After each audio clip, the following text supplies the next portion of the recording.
clarify what we know about the national carrier at Amcon. We, by virtue of debts owed by Aero contractors to various banks, became 60% owners of Aero contractors. Aero contractors and other airlines were approached to be designated as a national carrier. And it's important that Nigerians understand it's a designation. The federal government of Nigeria is not putting money into any of these airlines to be designated. After some work, Aero was picked as the designated national carrier. Amcon's concern was threefold, and we wrote a letter to Aero contractors on that basis.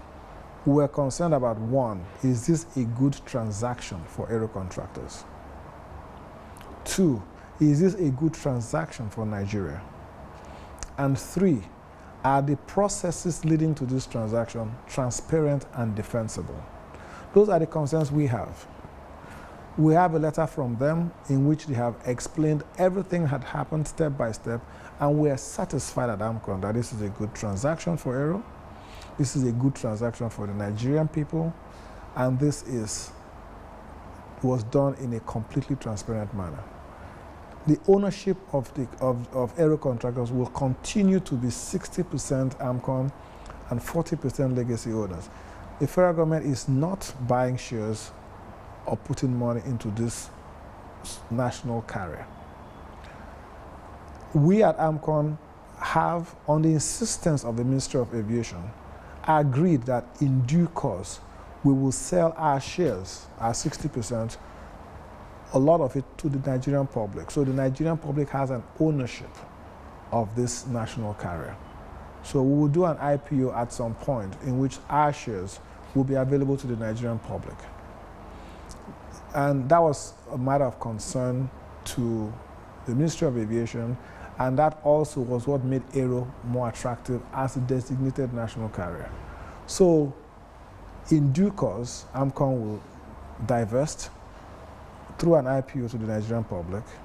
The legacy owners will do what they wish to do with their shares, but the national carrier will be designated because it will have benefits for the Nigerian people. We, as the owners of Aero, have agreed on a refleeting plan that will lead to its buying newer aircraft and upgrading its aircraft fleet. That's the promise we have made. But what you will see will be a national carrier owned by Amcon and the legacy shareholders for a while, and the Nigerian public and the legacy shareholders after a while. And you will see better aircraft, newer aircraft, and a more robust airline. I think it's a win-win for everybody. And all the alarm is talking about federal government running a national carrier. Federal government is not going to run the national. It will be run as it is being run now by its excellent management we have today and its board of directors as constituted.